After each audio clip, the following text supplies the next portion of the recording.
BJP के राष्ट्रीय अध्यक्ष नितिन नवीन का पहला राजस्थान दौरा टोंक जिले से शुरू हुआ है, जो सचिन पायलट का गढ़ माना जाता है। आप सोच रहे होंगे कि इसमें आखिर खास क्या है। वीडियो को लास्ट तक देखिए, आपको विस्तार से बताते हैं। नमस्कार, आपके साथ मैं पल्लवी रविंद्र सिंह।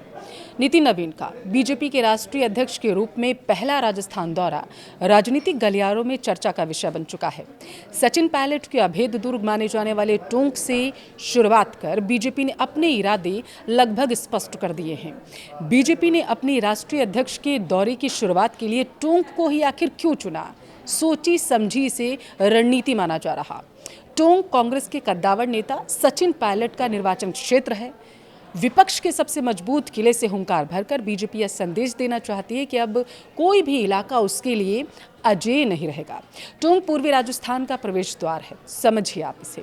यहाँ से पार्टी भरतपुर, धौलपुर, करौली जैसे जिलों में अपने कैडर को यकीन दिलाना चाहती है कि अब पार्टी बैकफुट के बजाय फ्रंट फुट पर खेलती हुई नजर आएगी।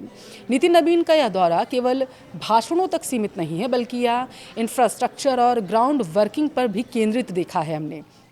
टोंक में जिला कार्यालय के उद्घाटन के साथ साथ बूंदी, प्रतापगढ़, डूंगरपुर, चूरू, पाली और बाड़मेर में वर्चुअल उद्घाटन बीजेपी की उस नीति का हिस्सा है जिसके तहत वह हर जिले में अपना स्थायी और आधुनिक केंद्र चाहती है।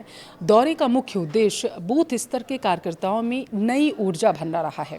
संगठन विस्तार की इस कड़ी में मुख्यमंत्री भजनलाल शर्मा और प्रदेश अध्यक्ष मदन राठौड़ की उपस्थिति एकजुटता का प्रदर्शन करती हुई धरातल पर नजर आई है।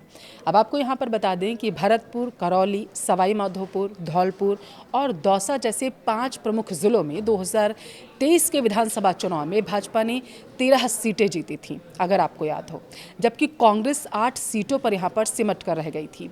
1 सीट निर्दलीय खाते में गई थी। भाजपा अपनी इस बढ़त को आगामी नगर निकाय और उपचुनावों में भी बरकरार रखना चाहती है।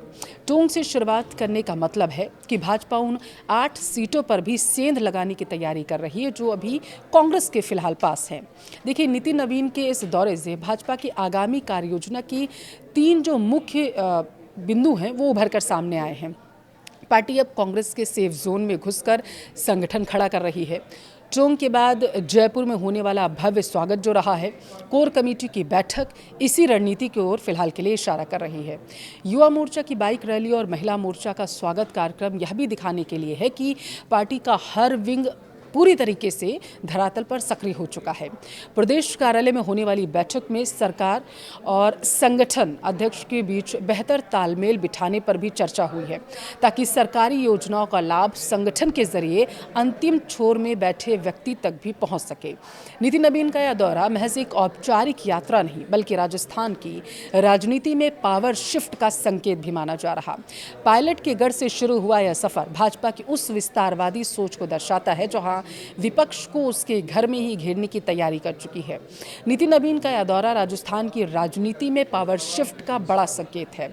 अब देखना यह होगा कि क्या सचिन पायलट अपने घर में बीजेपी की इस घेराबंदी को रोक पाएंगे या राजस्थान की राजनीति का ऊंट किसी नई करवट ही बैठने वाला है।